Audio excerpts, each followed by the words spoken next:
하나님 말씀 보겠습니다. 빌립보서 4장 말씀을 보겠습니다.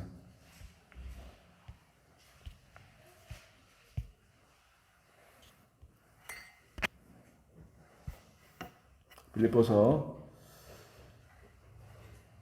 4장 4절에서 5절까지 말씀을 볼게요.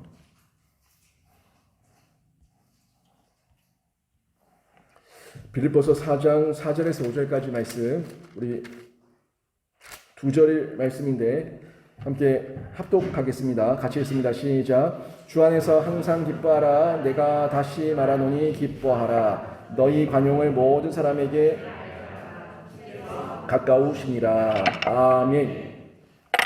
이 자리에 나와 예배한 우리 모든 성도님 한 분 한 분이 주 안에서 기뻐하고 즐거워하는 귀한 신자 되시길 주님의 이름으로 축원합니다.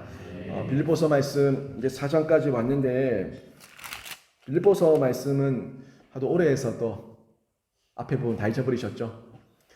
빌립보 교회 성도들에게 사랑의 권면을 하고 있는 내용입니다. 바울이 감옥에 있는 중이고, 그렇지만 빌립보 교회 성도들과 깊은 사랑의 교제 가운데 그들이 당한 어려움, 또 상황들을 잘 아니까 격려하고 칭찬할 것은 칭찬하고, 또 권면하고 바로 잡아줘야 될 부분들을 하나하나 언급하고 있는데, 3장, 4장 들어오면서 바울이 자신의 어떤 상황과 자신의 어떤 입장에 대해서 얘기를 하고, 그리고 나서 4장에 들어와서는 본격적으로 권면의 메시지를 전하고 있는 거예요. 이제 마무리를 해야 되는, 편지를 마무리해야 되는 단계니까 적극적으로 이런 부분은 이렇게 해라, 저런 부분은 저렇게 해라 라고 얘기하며 권면하고 있는 메시지, 이 내용을 저희가 볼 수가 있는데, 신자의 자세, 이런 부분에 대해서 좀 구체적으로 얘기를 해주고 있습니다. 또 우리 신자가 어떤 소망을 가지고 또 어떤 자세를 가지고 살아야 되고 또 신앙을 키워나가야 되는지, 그런 면에서 전해주고 있는데, 4장에 들어와서 지난주에 봤어요. 지난주에 보면서 두 가지 권면을 제가 말씀을 드렸습니다. 그 1절, 2절, 3절에서 봤던 내용인데, 주 안에서 흔들리지 않는 믿음, 이 부분을 지난주에 제가 말씀을 드렸고, 또 주 안에서 같은 마음을 품어서 연합과 하나됨을 이루어라 하는 메시지를 바울이 권면하고 있다는 것을 지난주에 확인했습니다. 그리고 오늘 이 4절과 5절은 지난주에 이어서 계속 권면하고 있는 권면의 메시지인데, 저희가 4절, 5절 읽어서 아시지만 그 내용 그대로예요. 기뻐하라는 것에 대해서 전해주고 있습니다. 지금 바울이 이렇게 권면하는 배경은요, 그냥 기뻐하라는 게 아니라 그 각 사람의 내 내면을 보라는 거예요. 상황으로, 외적으로 기뻐하라는 것이 아니라 내 내면의 내 정체성으로 말미암아서 기뻐하라 하는 그 내용을 전해주고 있는데, 우리가 이미 3장에서 쭉 봤던 것처럼 하늘 나라의 시민권자, 하나님 나라의 백성이라고 하는 그 시민권자로서 우리가 하나님 자녀가 되었고 하나님 나라의 백성이니까 그 신분에 맞게끔 기뻐하며 즐거워하며 살 것을 요청하고 있는 거예요. 그래서 그 정체성을 말씀으로 이해를 해야지만, 이 기뻐하라는 것이 나의 신분의 정체성, 나의 영적 신분, 나의 내적 신분의 정체성으로 인해서 기뻐하라는 거구나 하는 부분을 저희가 좀 전제를 가지고 이해하고 볼 수가 있다는 거예요.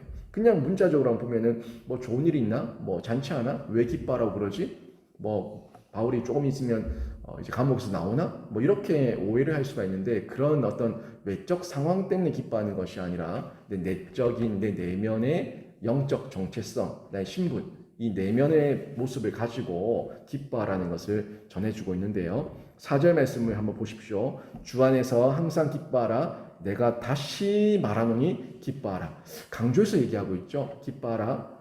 내가 다시 얘기한다. 진짜 기뻐해라. 이렇게 강조해서 전달하는 메시지 볼 수가 있는데, 이 기뻐하라라는 이 내용은 명령형이에요. 이 기뻐하라를 기뻐하면 좋겠다 하는 권유도 아니고요. 기뻐할 수 있겠니라는 어떤 제안도 아니고요. 기뻐하라 라고 얘기하는 명령형으로 바울이 전하고 있다는 거죠. 흔히 저희가 기뻐한다는 거를 능동적으로 기뻐한다고 생각을 해요. 내 감정이 기쁘니까 막 혼자서 기쁜 거죠. 이게 그냥 흔히 생각하기에는 내가 기쁜 거는 나의 능동적인 거다. 내가 즐거우니까, 내가 기쁘니까, 내가 누가 기뻐하라고 해서 기뻐할 수는 없으니까 내가 스스로 기쁜 거니까 그 기쁨 때문에 내가 능동적으로 기뻐한다라고 생각을 하는데 여러분 어떠세요? 흔히 자기가 능동적으로 기뻐한다고 생각을 하는데요. 그렇지 않아요. 사실 우리의 기쁨을 보면 우리가 기뻐하는 기쁨의 모습을 보면 아주 수동적인 기쁨에 익숙해져 있습니다. 그러니까 이 수동적인 거 잘 들으셔야 되는데 웃어봐 이래서 아하하하 막 이러면서 막 수동적으로 흉내 내듯이 기뻐하는 그런 수동적인 게 아니라 그런 수동이 아니라 다른 수동, 다른 외적인 수동적인 조건 이런 조건에 의해서 기뻐하는 수동적 기쁨이다라는 그 얘기인데 한번 생각을 한번 해보세요. 환경과 상황과 조건이 충족되면 기뻐하고 즐거워합니다. 항상 그래요. 여러분이 기뻐하고 즐거워하고 입가에 미소가 싹 올라갈 때는 돈이 들어왔든지 아니면 내 아이가 뭐가 잘 됐든지 아니면 내가 배가 부르든지 항상 내 입꼬리가 올라갈 때는 환경, 외적인 조건, 어떤 상황 이게 내 마음에 흡족해지면 그제서야 입꼬리가 싹 올라간다고요. 그러니까 이거는 내 내면에서 샘솟음치는 하나님의 그 임재로 인한 기쁨이라기보다는 내 안에 예수와 함께 있는 연합, 접속, 기쁨의 근원이 하나님이시니까 하나님으로 인해서 물된 동상 같은 기쁨이 막 일어나는 게 아니라 외부에서 돈 주니까 좋아 뭐 외부에서 밥을 맛있는 거 사주니까 좋아 배불러 이러면서 외적인 조건에서만 저희가 수동적으로 기뻐할 때가 많이 있다는 거예요. 근데 바울은요 그런 외적 조건이 아니라 내 내면에 예수께서 임하시고 성령의 은혜를 체험하는 가운데 내 내면이 어떤 세상의 외적 조건이 아니라 내 내면의 정체성, 내 안에 하나님의 자녀된 그 신분의 그 나의 실존, 영적 실존, 그 모습을 깨달아서 항상 기뻐하라. 다시 말하노니 기뻐하라. 라고 권면하고 있다는 겁니다. 내가 원한 외적 상황과 조건이 맞아서 기뻐하는 거는요, 그건 모든 세상 사람이 다 기뻐할 수 있습니다. 제가 여러분에게 100만 원 다발을 하나 탁 주면은, 목사님 고마워요 하겠죠. 이거는 지나가는 사람 누구한테나 다 던져주면요, 다 좋아라 합니다. 누구든지 다 외적인 조건, 누구든지 좋아할 조건으로 전달하면은 누구든지 다 좋아합니다. 저도 주시면 좋아합니다. 근데 이런 외적인 조건에 의해서 좋아하는 그런 좋아하는 기쁨이 아니라 지금 얘기하는 거는 상황이, 환경이, 조건이 아프든지 슬프든지 고난이 있든지 실패가 있든지 어떤 자리에 있든지 항상 기뻐하라 하는 이 메시지를 전해주고 있다는 거예요.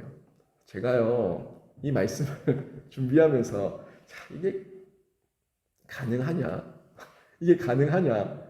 이게 참 마음으로, 심적으로, 믿음으로는 가능한데 마음으로, 심적으로, 믿음으로 가능한데 이게 현실적으로 가능하냐라는 면에서 곰곰이 생각을 해봤어요. 그런데요, 가능하겠더라고요. 가능해요. 다만 제가 깨달은 거는 우리 인간이 이걸 터득하기까지, 이걸 받아들이기까지 시간이 좀 걸릴 뿐이에요. 충격이지 않습니까? 어떤 외적 문화의 충돌, 내가 살아왔던 상황과 전혀 다른 상황의 충돌, 이 충돌이 일어났을 때 처음엔 다 아파요. 처음엔 모든 게 아파요. 실패했다, 내가 병에 걸렸다, 내 아이가 장애인이 됐다, 아니면 내가 사업이 망했다. 여러분 이거 감당하겠습니까? 지금 당장 딱 부딪혔을 때는요, 왜 나한테? 왜? 이러면서 너무 힘들거든요. 근데 이거를 하나님 앞에서 머리를 조아리고 묻고 기도하고 낮아지고 겸손해지고 계속해서 하나님 앞에 묻는 가운데 시간은 걸려요. 우리 인간이 연약함 때문에 시간이 걸리는데 이걸 깨닫는데 시간이 우리가 무지해서 그래요. 영적으로 민감하지 못하고 분별력이 없어서 그래요. 근데 시간은 좀 걸리지만 시간이 지난 후에 하나님께서 나를 만져주시고 나에게 깨닫게 하시고 그럼에도 불구하고 나를 여전히 사랑하시는 그 하나님의 사랑을 우리가 체험하고 나면요, 그 다음에는 그 상황을 받아들입니다. 그 상황을 받아들이고, 그래서 이 상황 가운데 내가 어떻게 살 것이냐, 하나님의 말씀 따라, 하나님의 뜻을 따라 내가 어떻게 살 것이냐 하는 걸 받아들이면서 이걸 수용하게 된다는 거예요. 근데 이 수용이요, 마치 못해 하는 수용이 아니에요. 깨달아진 거예요. 깨달아진 거예요. 다 깨닫지 못했어도 나의 분량만큼 깨달아진 거예요. 깨달아지니까 깨달아진 대로 제가 그걸 수용하고 또 하나님의 뜻을 묻고 또 그 상황 가운데서 기뻐하며 즐거워하며 저에게 주어진 삶을 살아내고 있더라 하는 제 모습을 제가 말씀 준비하면서 깨달았어요. 저희 아이가 장애가 있다는 걸 저희가 처음 알았을 때 저희 부부는 인정하기 싫었어요. 저희 아내 많이 울었어요. 근데 받아들이잖아요. 받아들이고, 그래서 이제는 이 아이를 우리가 어떻게 잘 키워서 정상인처럼 살아갈 수 있도록, 사회의 일원이 될 수 있도록 할 것이냐 하는 부분에 하나님의 지혜를 구하지, 왜 저에게 이러지 않습니다. 이러지 않아요. 그리고 그 아이를 보면서 또 우리에게 기쁨이 있어요. 즐거움이 있어요. 보람이 있어요. 감사가 있어요. 받아들이는 거예요. 다만 시간이 좀 걸렸어요. 제가 영신교회 오고 나서도 시간이 걸렸어요. 처음에 못 받아들이겠더라고요. 제가 왜 이렇게 쉰 것처럼 내가 여기 왜 왔을까 하는 이 부분이, 저는 제가 생각했던, 제가 꿈꿨던 교회가 아니었기 때문에 저는 처음에 못 받아들이는 거예요, 이게. 근데 시간이 지나면서 하나님 왜요?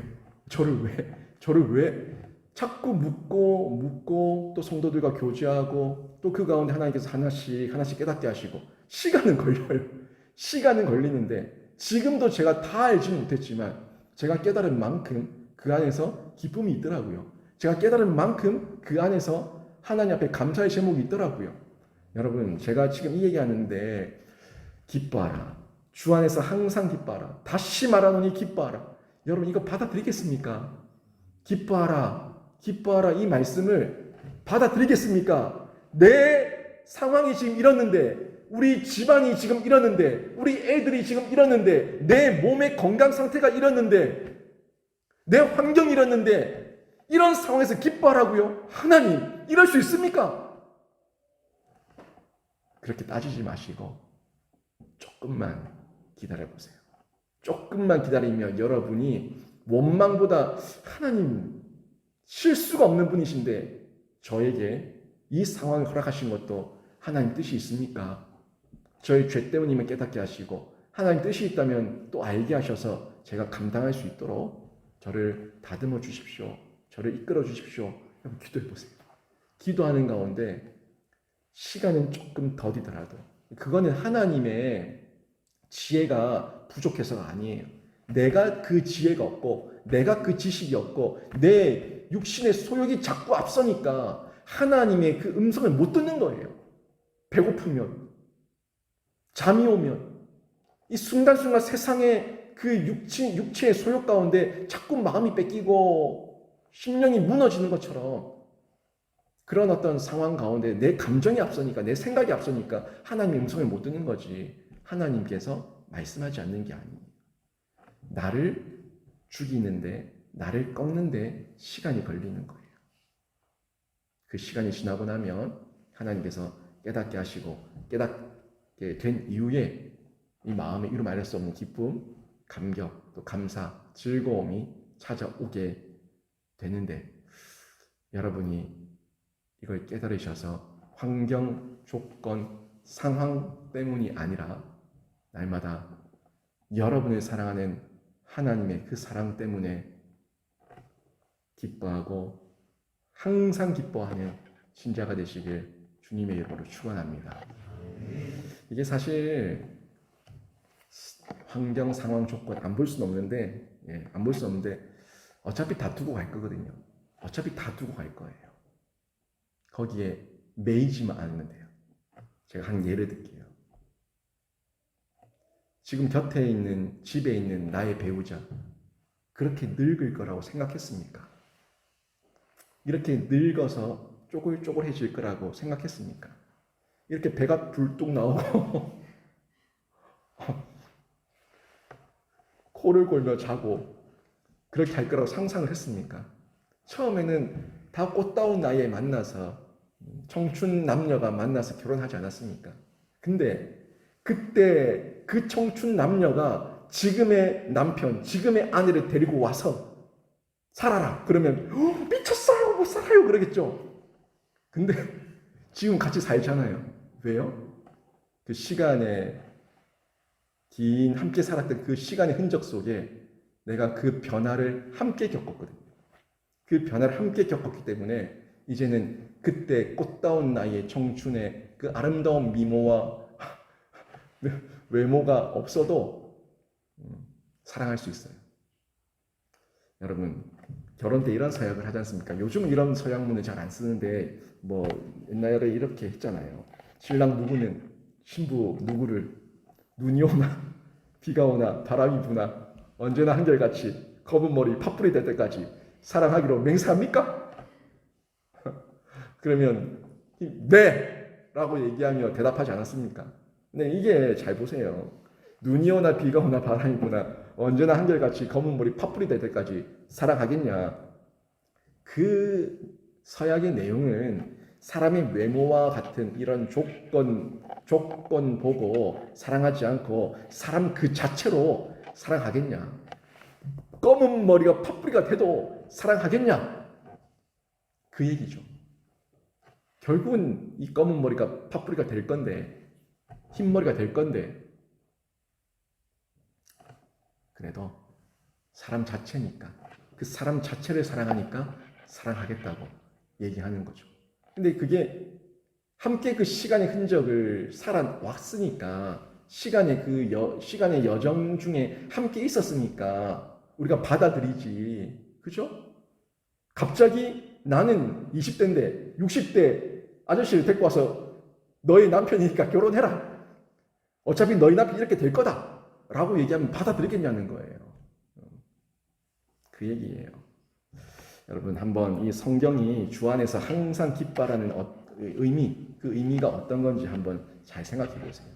조건, 환경, 상황 여기에 의해서 하나님을 사랑하고 사랑하지 않는 자가 되지 않고 늘 언제나 한결같이 하나님을 사랑하는 자가 되어서 하나님을 항상 기뻐하고 즐거워할 수 있다는 것.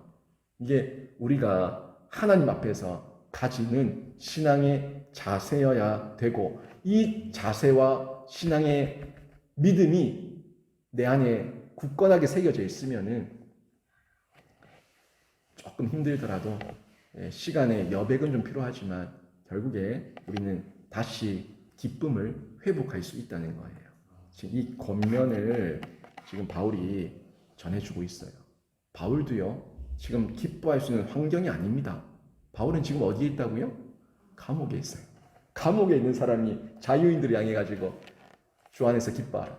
항상 기뻐하라. 이 말을 한다는 게 여러분 말이 됩니까? 근데 본인도 힘들었죠. 감옥에 있으면서 힘들지 않은 사람이 어디 있어요? 먹는 것도 시원찮을 거고 그 간수들한테 무시도 당할 거고 여러 가지 어려움이 있겠지만 거기가 천국이라고 얘기할 사람 누가 있겠습니까? 하지만 그 중에 바울이 터득한 거예요. 그걸 깨달은 거예요. 주께서 나와 함께 하신다는 이걸 깨달았을 때에 기뻐하며 즐거워할 수가 있는 거죠.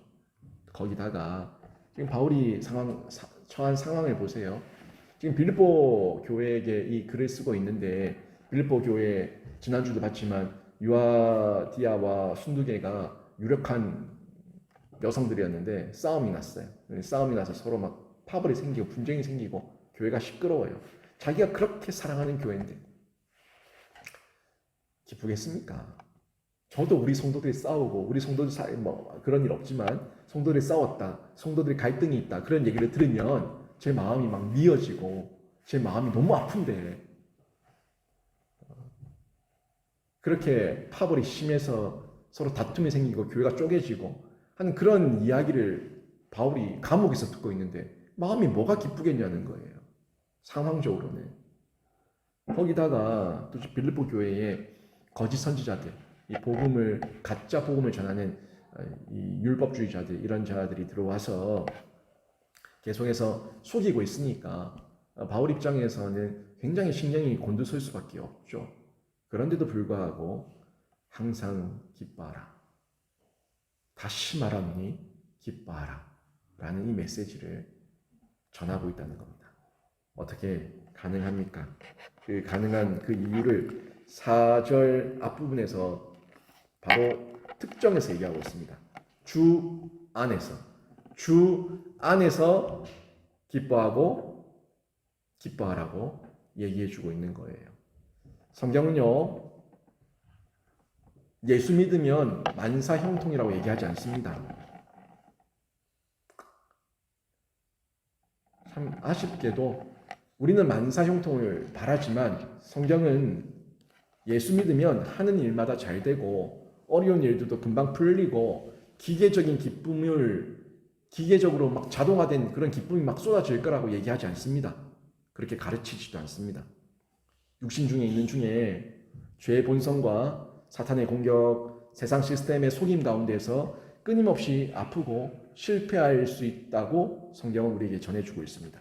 그런데도 주 안에서 기뻐하라는 핵심은 내 안에 찾아오시고 나와 연합되어 있는 예수 그리스도 때문에 우리가 아픔이 오고 시련이 오고 환난이 와도 이겨낼 수 있으니까, 이길 것이 확정됐으니까 기뻐하라고 얘기하는 거예요. 그리고 그 환난이 인내가 연단받는 중에 결국에는 영원한 영광의 소망 가운데 우리가 임하게 되니까 그때를 바라보며 기뻐할 것을 권면하고 알려주고 있는 거예요. 정말 우리가 예수 믿고 난 이후에 하는 일마다 잘 됐으면요, 여러분, 저도 그렇고 여러분도 그렇고 아주 교만하게 이를 데가 없을 겁니다. 아주 교만하게 이를 데가 없을 거예요. 정말 자기가 잘나서 잘된 줄 알고 착각할 겁니다. 근데 넘어지고 쓰러지고 코가 깨지고 무릎팍이 깨지고 땀을 흘리고 피를 흘리고 그런 어려움과 역경을 겪으니까, 야, 이게 그냥 되는 게 아닌데, 내가 열심히 한다고 되는 게 아닌데 하나님께서 도와주시니까 이렇게 어려운 것도 기적적으로 풀리는구나 하는 걸 체험하고 모든 영광 하나님께 올려드릴 수 있는 거예요. 공기가 우리 삶 가운데 늘 있어요. 일상 가운데 공기가 늘 있으니까 우리는 이 공기가 없으면 한순간도 살 수 없지만 이 공기의 소중함에 대해서 감사하지도 안 하잖아요. 그냥 당연한 것을 받아들이지 않습니까? 맞아요. 당연한 거고 하나님께서 우리에게 일반적으로 모든 사람에게 주신 은혜고 복입니다. 그래서 우리가 숨을 쉬고 살아요. 그래서 사람들은 감사할 줄 몰라요. 마찬가지예요. 예수 믿고 난 이후에 모든 것이 일반 은총의 은혜처럼 기계화, 자동화처럼 복이 막 쏟아 부어지면 이스라엘 민족이 광야에 있을 때 그 태어난 이세들은 당연히 불기둥, 당연히 구름기둥, 당연히 만나, 당연히 메추라기, 당연히 떨어지는 거고, 이게 은혜인 줄 모르고 복인 줄 모르고 하나님의 임재인 줄 모르고 그냥 투덜대며 원망하며 하나님 앞에 패역했던 것처럼 우리도 그럴 수 있다는 거예요. 우리 삶 가운데 때로는 아픔이 있고 어려움이 있다는 거, 이게 여러분 하나님께서 하나님 되심을 보여주시기 위해서 굴곡을 만들어 놓으시는 거예요. 우리 인생의 굴곡을. 그 굴곡 지나가실 때 어떨 때는 푸른 초장 쉴만한 물가고 어떨 때는 아골 골짜기를 지나갈 때도 있을 텐데, 그 시간 굴곡이 있다고 마음 변심하지 마시고 신앙 흔들리지 마시고 여러분 안에 예수가 확실히 있으니까 주 안에서 항상 기뻐하고 다시 말하노니 기뻐하는 귀한 신자 되시길 주님의 이름으로 축원합니다. 이게 신자의 특징이고 신자의 특권이에요. 예수님도 제자들을 파송하시기 전에 이렇게 말씀하셨어요. 요한복음 16장 22절 보니까 이렇게 말합니다. 예수께서 지금은 너희가 근심하나 내가 다시 너희를 보내리니 너희 마음이 기쁠 것이요 너희 기쁨을 빼앗을 자가 없으리라. 제자들에게 전도 훈련을 예수님께서 공생애 중에 시켰어요. 근데 그때 제자들이 근심했거든요. 그러니까 예수님께서 지금은 너희가 근심하나 내가 다시 너희를 보낼 거다. 그때는 너희 마음이 기쁠 것이요 너희 기쁨을 빼앗을 자가 없을 것이다. 예수께서 다시 보내신다는 이 다시 보내심은 성령 받은 이후의 보내심이에요. 성령이 임하고 성령의 충만함이 내 안에 있을 때 그들의 마음에 근심이 아니라 기쁨이 있고 이 기쁨을 빼앗을 자가 아무도 없다라고 예수님께서 이미 예언적으로 말씀해 주신 겁니다. 곧 환경이나 마음의 상태, 조건, 주변 지형지물, 여러 요소들에 의해서 좌우되는 일시적인 기쁨이 아니라 하늘로부터 위로부터 부어지는 영원한 기쁨, 내 안에서 성령을 통해서 샘솟음치는 기쁨의 근원 대신 예수와 함께하는 이 기쁨이 우리에게 주시는 기쁨인데 바울은 그 기쁨을 소유하고 있는 거예요. 그러니까 감옥에 갇혔어도 유오디아와 순두계가 싸우고 있어도 교회에 거짓 복음을 전하는 가짜 선지자들이 들어와 있어도 기쁨을 잃어버리지 않고 또 주께서 도우실 것을 굳건하게 믿으면서 그 기쁨을 다른 교우들에게 소개하며 가질 것을 권면하고 명령하고 있는데 여러분 우리에게 주시는 메시지입니다. 참 살아가는 게 팍팍하고 힘든 중에 있지만 저에게도 이 기쁨이 계속해서 주어지고 샘솟음치기를 저도 기도하고 있고 여러분도 이 기쁨을 사모하시며 구하셔서 이루 말할 수 없는 하나님의 기쁨, 성령께서 주시는 기쁨, 예수의 영으로 말미암아 나에게 체험되는 기쁨이 순간순간 하루하루 계속해서 이어지기를 주님의 이름으로 축원합니다. 그 다음 보시게 되면 5절이에요. 5절에 보면은 너희 관용을 모든 사람에게 알게 하라 라고 얘기하고 있어요. 이 부분은 기쁨과 연결이 되는데 이 기쁨과 관용은 한 묶음이에요. 따로 볼 건 아니고 기쁨과 관용이 한 묶음이다. 이렇게 좀 이해를 하시면 되는데 기쁨이 우리 삶에서 드러나고 잘 유지가 되려면 관계를 만들어서 만나고 지키는 힘이 필요합니다. 관계가 있어야지 기쁨도 있고 관용도 있는 거예요. 기본적으로 하나님께서 우리를 먼저 사랑해 주셨어요. 그리고 죄인된 우리에게 관용을 베풀어 주셨습니다. 하나님께서 우리를 사랑하셔서 우리에게 관용을 베푸시고 우리를 기뻐하셨다고요. 우리를 즐거워하셨다고요. 하나님께서 우리에게 먼저 관계를 맺어 주셨어요. 그러니까 하나님과의 관계 안에 있을 때 내가 기쁘죠? 내가 그 기쁨을 하나님과의 관계 안에서 기쁨을 유지하는 중에 있으면 이게 힘이 되어서 나도 이 기쁨을 다른 이웃들에게 흘려보내고 내가 받은 그 관용에 반응해서 다른 이웃에게 관용을 베풀 수가 있는 거예요. 세상에서 이런 말을 하잖아요. 사랑을 받아본 사람이 사랑한다고. 용서를 받아본 사람이 다른 사람을 용서한다고. 용서받지 못한 사람은 다른 사람을 용서해 줄 모릅니다. 사랑을 받아보지 못한 사람은 그 다른 사람에게 사랑을 베풀 줄 모릅니다. 섬김을 받아본 사람이 또 다른 사람을 섬길 줄도 알고요. 그렇게 흘러가는 거예요. 지금 이 내용을 전해주고 있는데요. 하나님 아버지께서 우리를 먼저 사랑하시고 관용을 베풀어 주셨기 때문에 우리가 그 사랑을 받아서 하나님께 반응하고 이웃에게 흘려보내며 사랑하며 관용을 흘려보내는 이런 통로로 저희가 쓰임받게 된다는 거죠. 그래서 예수 그리스도와 연합하고 이웃에 대한 용서와 배려의 마음을 가지고 있기 때문에 우리가 진리에 대해서는 타협하지 않지만 진리가 아닌 영역에 대해서는 용서를 해주고 온유함으로 풀어주고 또 덮어주고 손잡아 줄 수 있다는 거죠. 여러분 관용을 베푼다, 용서한다, 온유하게 받아준다, 품어준다. 이걸 성경이 말하는 그런 관용, 용서, 배려 이런 내용들은 무턱대고 모든 걸 다 허용하는 건 아닙니다. 우리 하나님 아주 정확한 분이세요. 사랑의 하나님이시지만 공의가 분명히 있어요. 정의가 분명히 있습니다. 흔히들 교회 안에서 어떤 잘못이 있어서 치리가 일어났을 때 요즘은 치리하기도 힘든 시대죠. 뭐 교회가 사랑이 없다, 목사가 사랑이 없다, 당회가 사랑이 없다 이렇게 얘기해 버리는데 그건 옳지 않아요.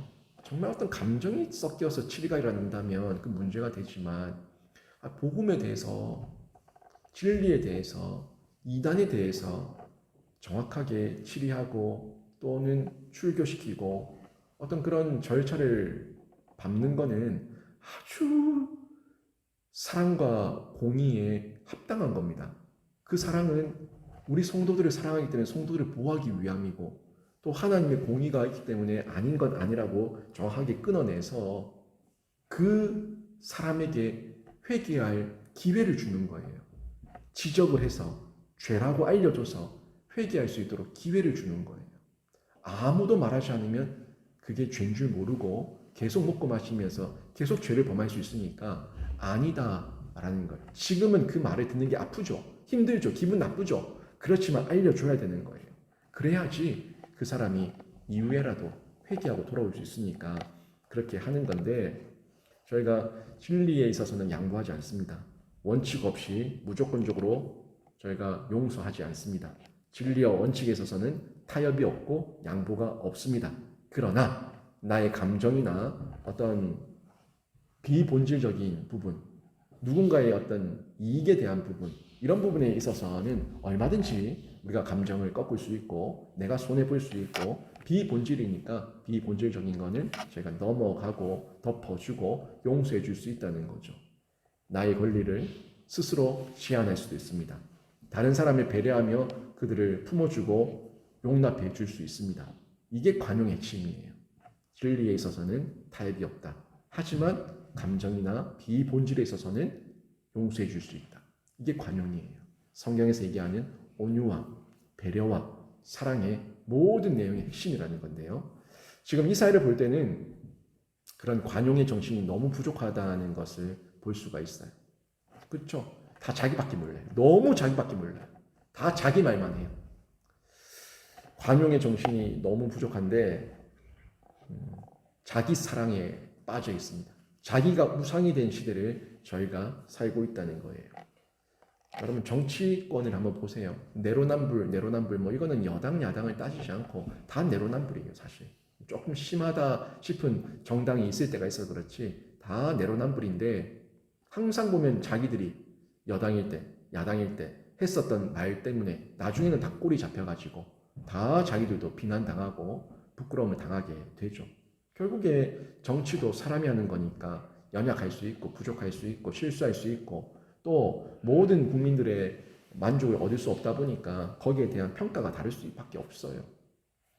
최근에 코인 투기로 인해서 뉴스 헤드라인을 계속 장식하고 있는 한 명의 국회의원이 있죠. 뭐 초등학생들도 다 한대요. 뭐 정치는 몰라도 코인 누구누구는 다 한다 이렇게 소문이 날 정도로 그렇게 유명해져 버렸어요.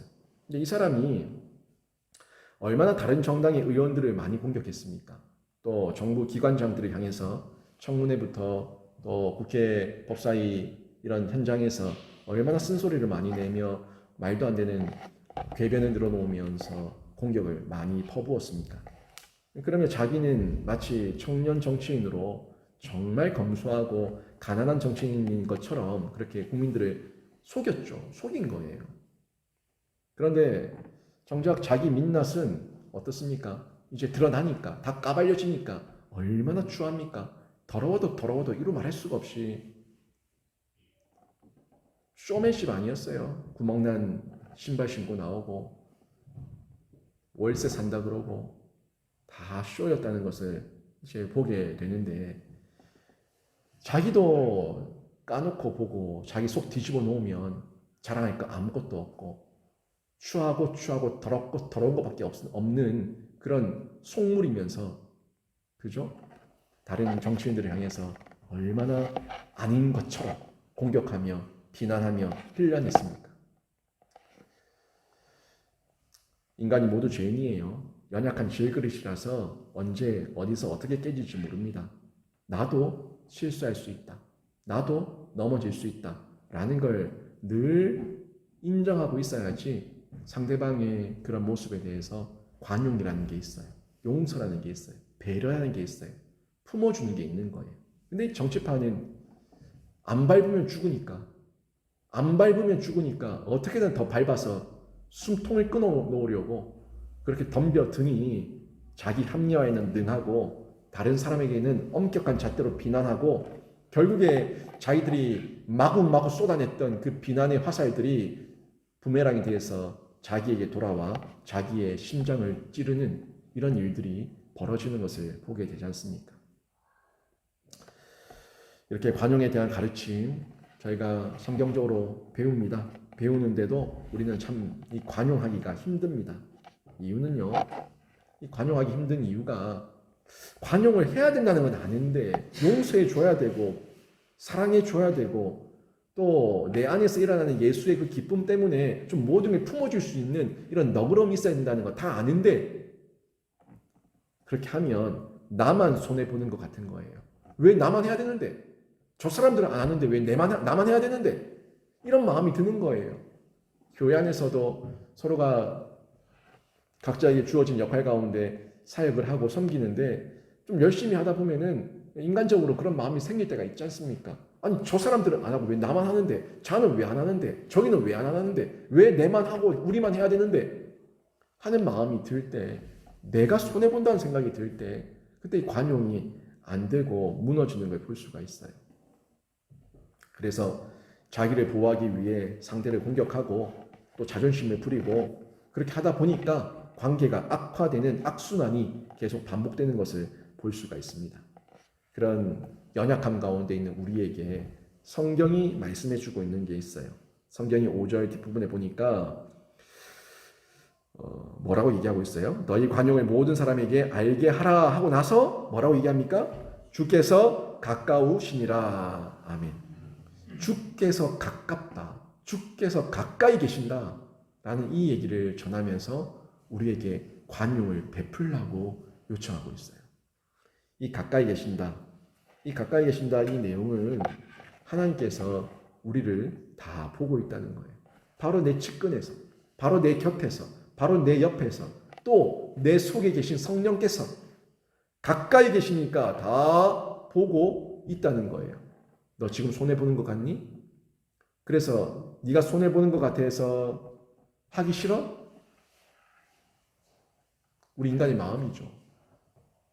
근데 내가 지금 손해보는 것 같아도 주께서 정말 내 곁에 계시고 가까이 계시니까 그 손해난 부분, 그 손해난 영역 우리 하나님께서 채우신다는 거예요. 아무리 손해가 나고 아무리 구멍이 뚫려서 새어나갔다고 해도 주께서 다시 채우신다는 거예요. 내가 채우려고 하면은 누군가에게 상처를 주거나 하나님의 뜻을 거스르면서 억지로 채웁니다. 내 욕심대로 채우려고 합니다. 내가 채우려고 하면은 내 탐욕이 앞섭니다. 누군가에게 상처를 주면서 빼앗아야 됩니다. 그런데 하나님께서 채우시면요, 그런 상처도 없습니다. 아픔도 없습니다. 갈등도 없습니다. 모든 것을 넉넉하게 채우시는 분이 하나님이신 줄로 믿습니다. 하나님께서 가까이 계시니까 하나님을 믿고 의지하고 내가 채울 것을 기대하고 준비하고 기다리라는 거예요. 그리고 더 중요한 거는요, 주께서 가까우시니라. 이 가깝다는 말은 원색적으로 궁극적으로 주님의 재림이 가깝다는 거예요. 주님께서 오실 때가 가까이 남았다는 거예요. 얼마 남지 않았다는 거예요. 우리의 인생처럼, 우리의 인생 오래 살 것 같아도 100년도 못 사는 인생인 것처럼, 짧은 인생인 것처럼 우리 주님 오실 때, 우리 주님 앞에 갈 때가 가깝다라는 걸 전해주고 있는 겁니다.